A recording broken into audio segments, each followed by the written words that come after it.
All right, welcome folks, welcome. Come on in, have a seat, get ready for the next lesson. And today's lesson is Lessons in U.S. History.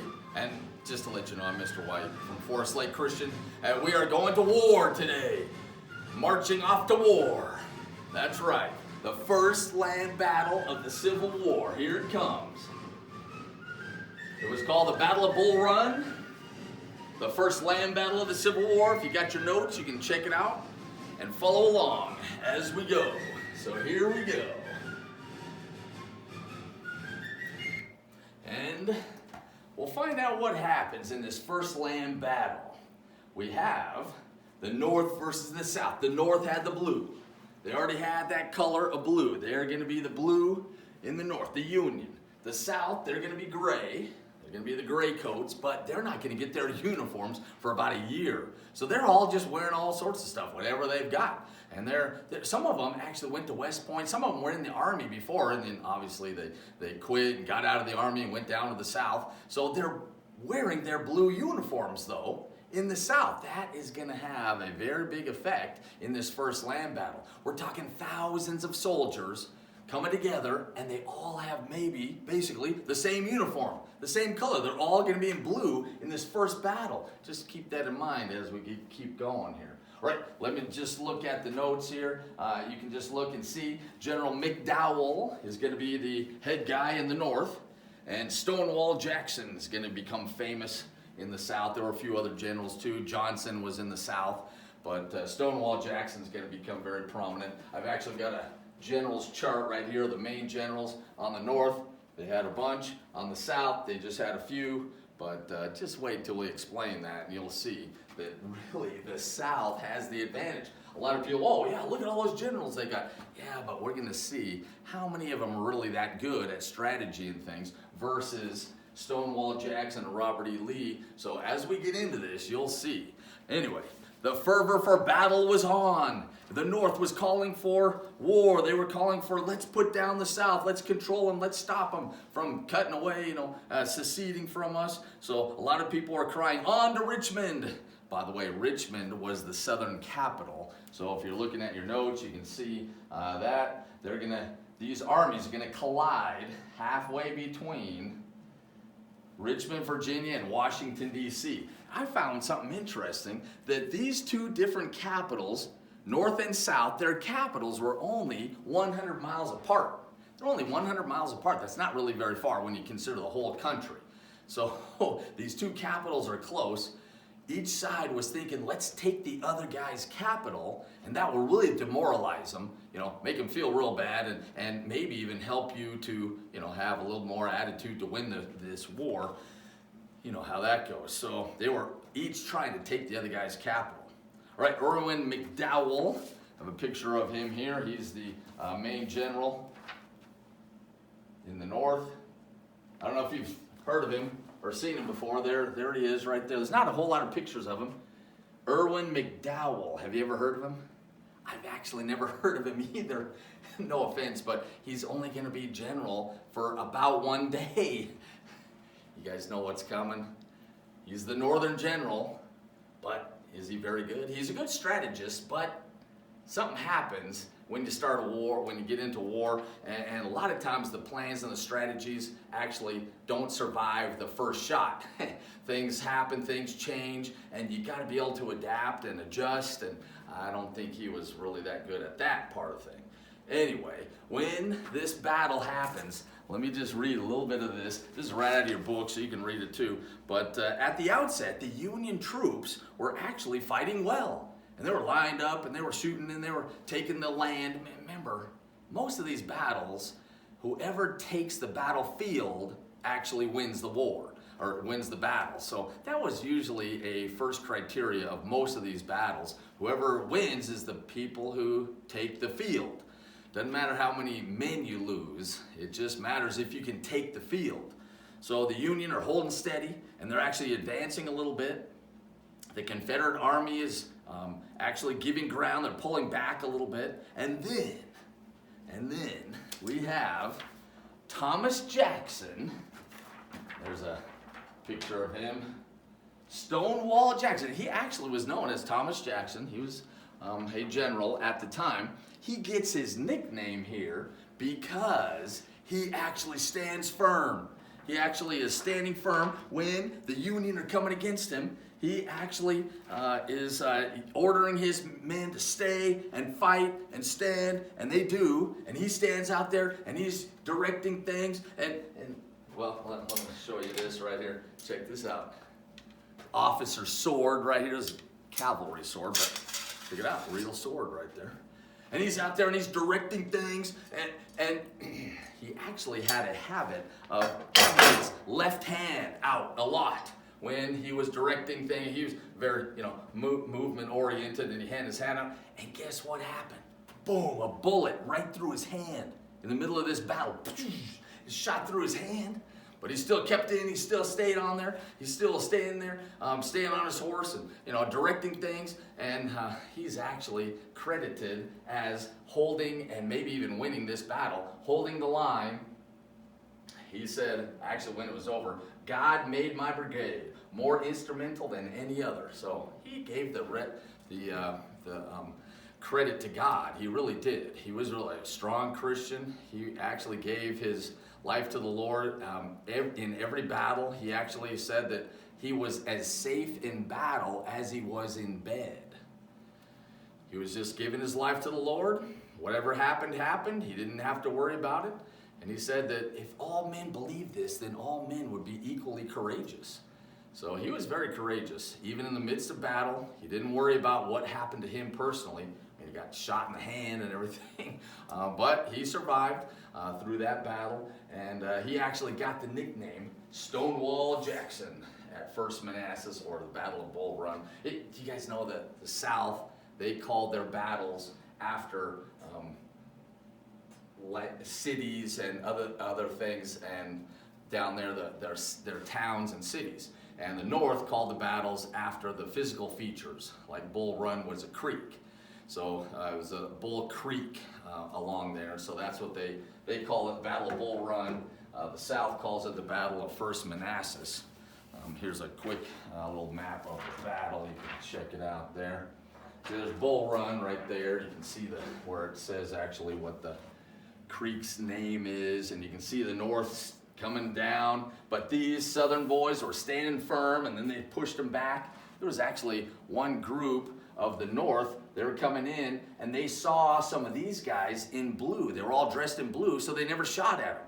And then pretty soon, these guys dressed in blue started shooting at the Union soldiers who were coming. Hey, wait, time out, man. You're shooting at us. Oh, wait a second. They're actually the enemy. It was pretty tough, and they didn't know who the enemy was, and pretty confusing at the time. There's one other weird thing that actually happened during this battle, was that a lot of the newspapermen, congressmen, other citizens had heard that there was a great battle going to happen, south of Washington, D.C. So a lot of citizens went down there. It was a Sunday. A lot of them dressed up in their Sunday best and actually went to go see the war. And they thought this is only going to be one afternoon. There'll be a few shots back and forth, and then we'll win. And then I can tell my grandchildren that I saw the first one and only battle of the Civil War. They didn't know what was coming. But anyway, they thought they were going to go watch and be entertained, like watching at a theater or something. Actually, there's record. I gotta read this to you, because there was a guy who actually wrote about it in 1866.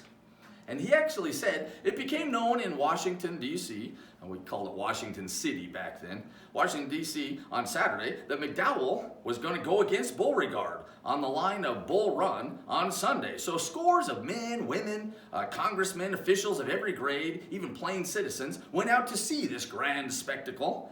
And so they're heading out there like they're going to the Romans, like Romans going to the Colosseum to see gladiators fight.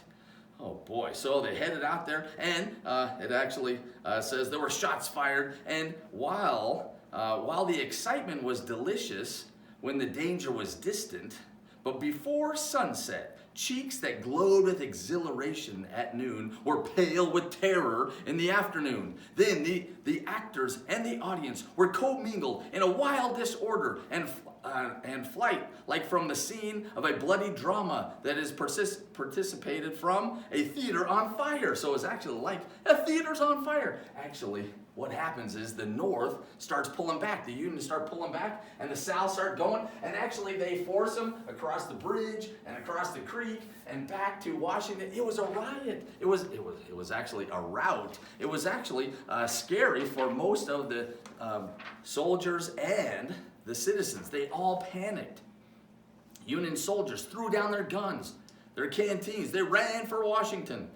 Dazed congressmen, it says here, and reporters and other citizens joined in the exodus. Everybody's running for Washington, D.C., trying to get away from the battle that was coming towards them. It was pretty scary. So if you want to look in your notes, you can see it was a final retreat and then rout, and everybody is running, including normal citizens. They are all just running for Washington, dropping their guns and everything. It was terrible. It was pretty embarrassing for the North. They didn't do too good right there. That's that battle. And then when you step back and look at the battlefield, all afternoon they were shooting at each other.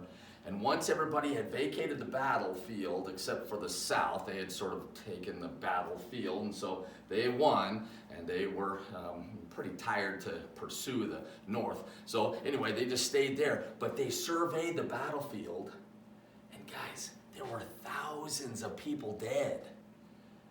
They thought maybe a few dozen, maybe a few hundred would be shot and maybe killed, and then that would be it, and that would be over, and each side thought they'd win. They would win. They would, be able to tell their grandchildren that they saw the one and only battle and we won or whatever. Guys, after thousands and thousands of dead bodies are having to be buried, people are realizing, whoa, maybe this battle or this war is not going to be over quick.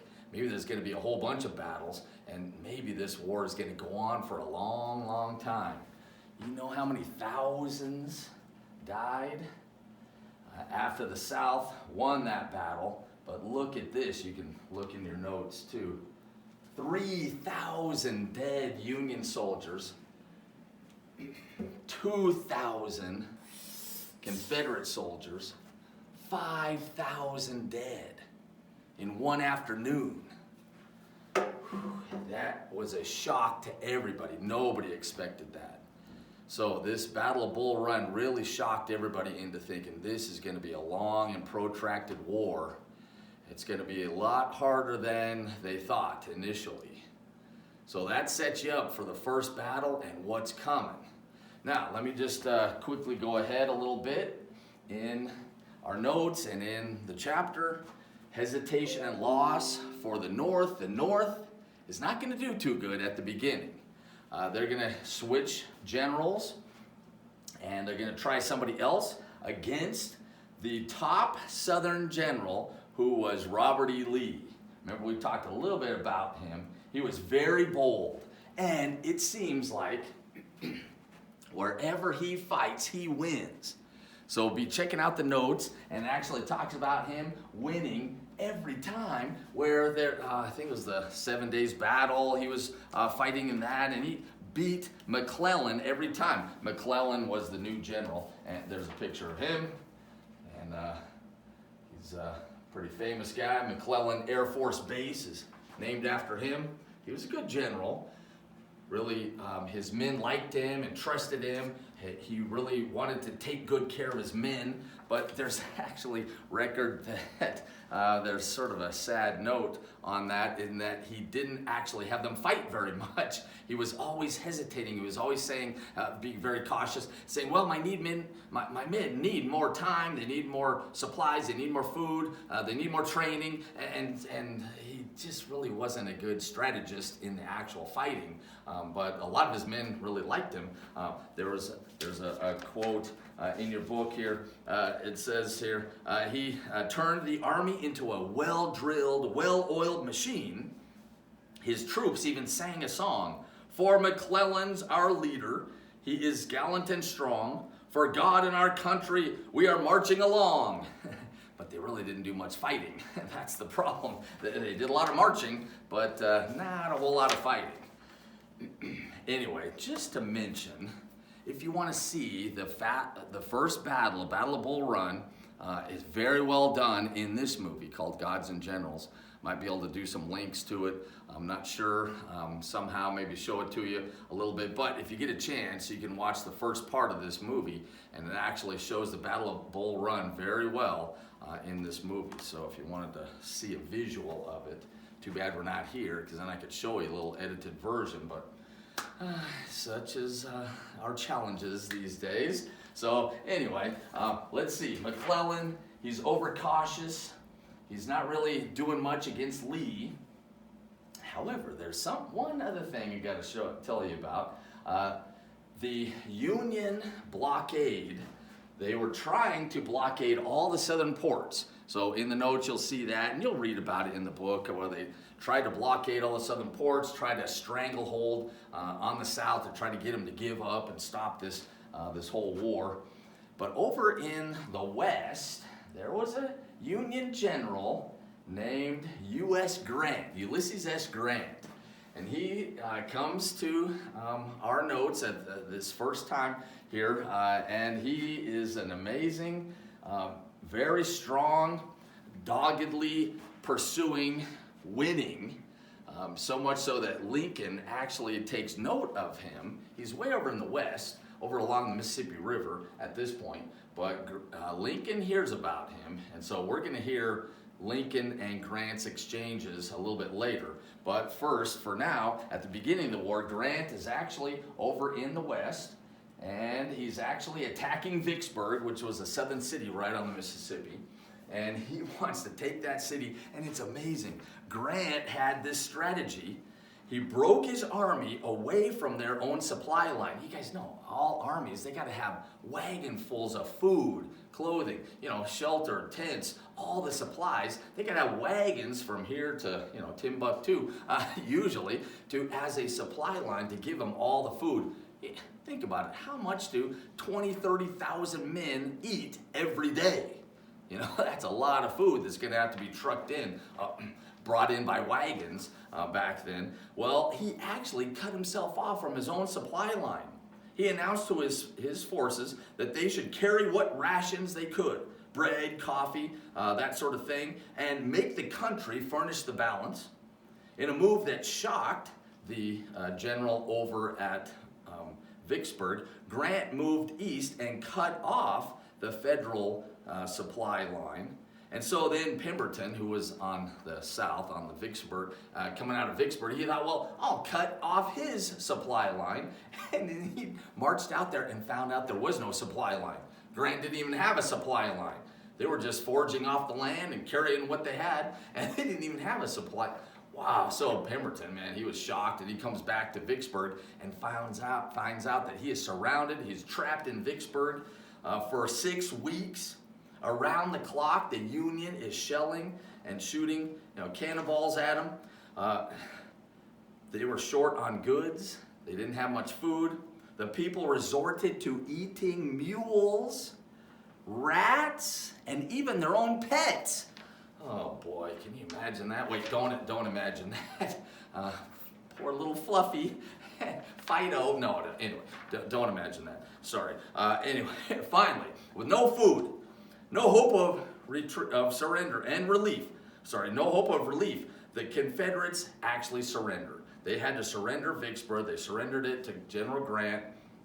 So he's victorious in a big battle, and actually that was very important because he could actually control the Mississippi River and all the goods that flowed up and down the Mississippi River.